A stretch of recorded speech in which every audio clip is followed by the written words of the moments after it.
Episode 1, Once Upon a Time. Niece, I want you to hear what I have to say. Listen like you never listened before. Hopefully sharing my story with you will make your life easier. You can learn from what I have done and not waste time making the same mistakes. I hope you never become sick like me, but you are the same age now as I was when I was first diagnosed with bipolar disorder. I do not have any children, but I know that mental illness can run in families. I want you to be prepared for anything that might pop up.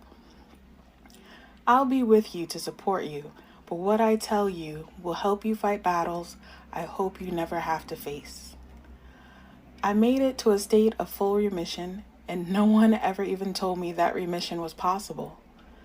The most important thing to know is that no obstacle is too difficult to overcome.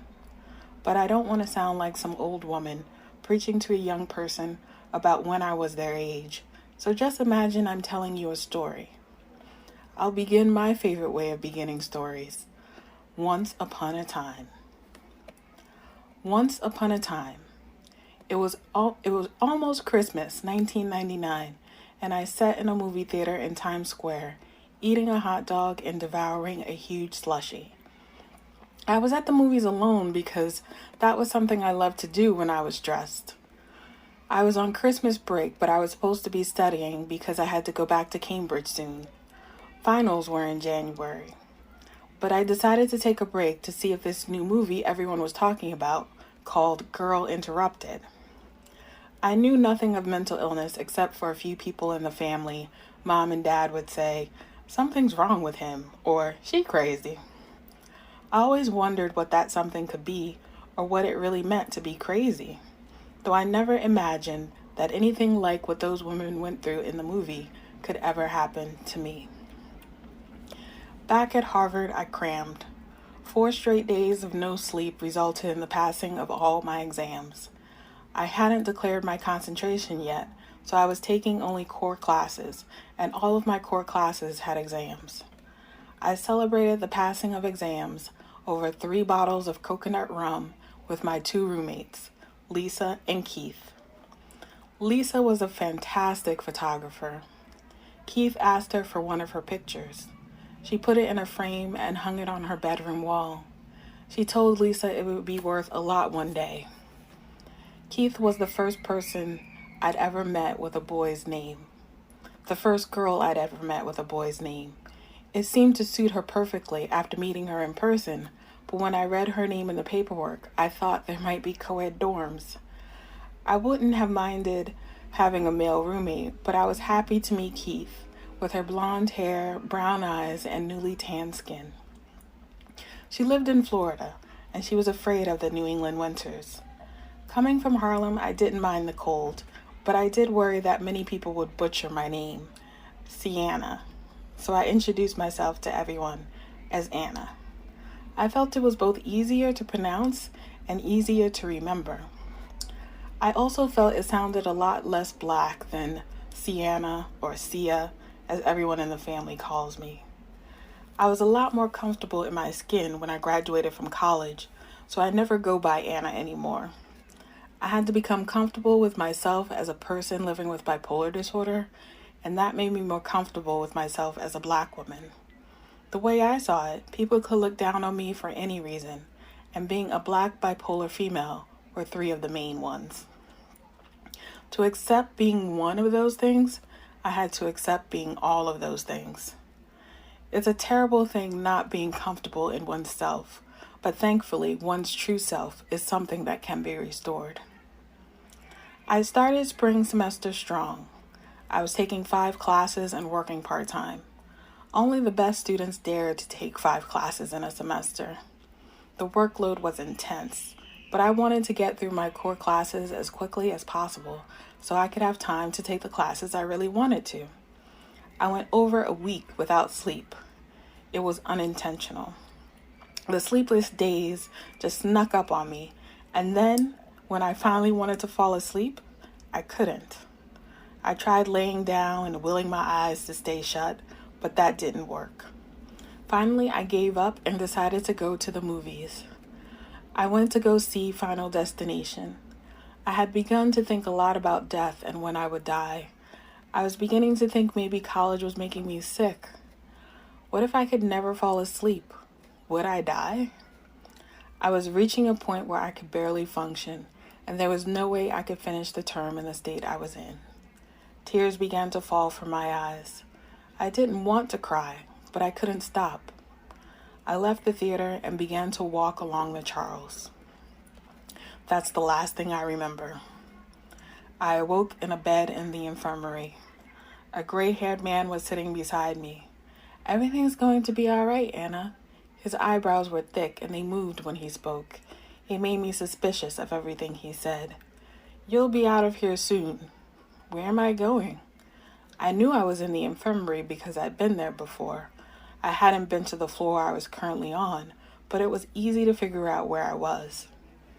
"You're going to a place where you can get some help." I was conscious enough to know he was dodging my questions. What's wrong with me? I began to remember falling asleep in the square, but I couldn't remember how I ended up in the infirmary.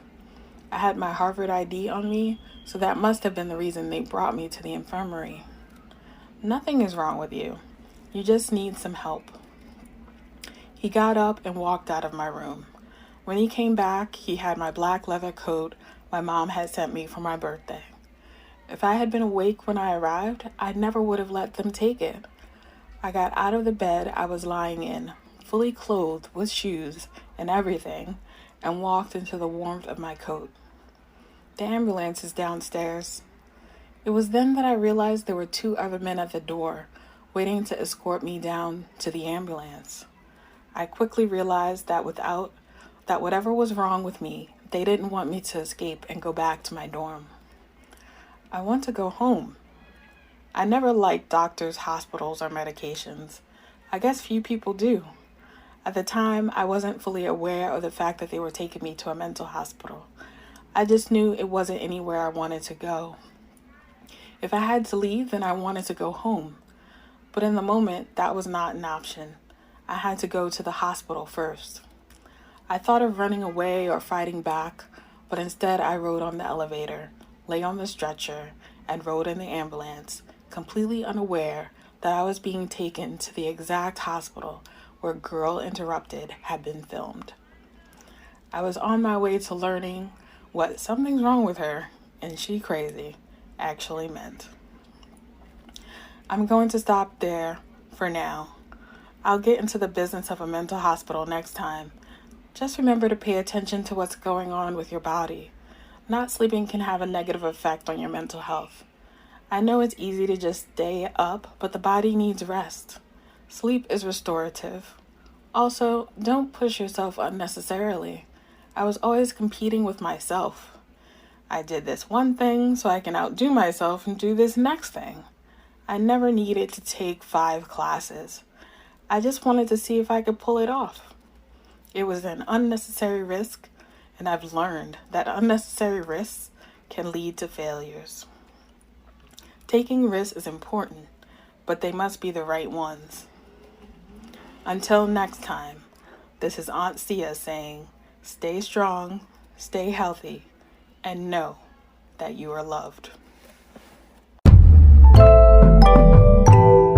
We can learn together, we can grow forever.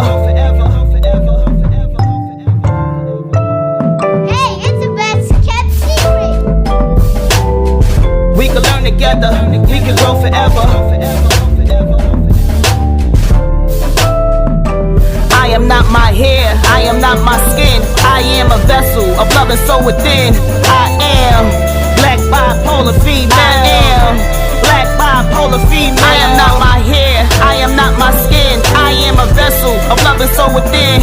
I am black bipolar female. I am black bipolar female. Let me tell you where I've been, who I am, what I do, where I stand, how I live, what I think, what I love, what I am.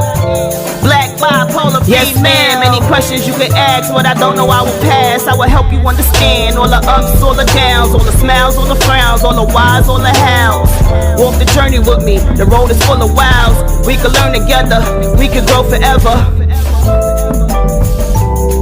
We can learn together, we can grow forever.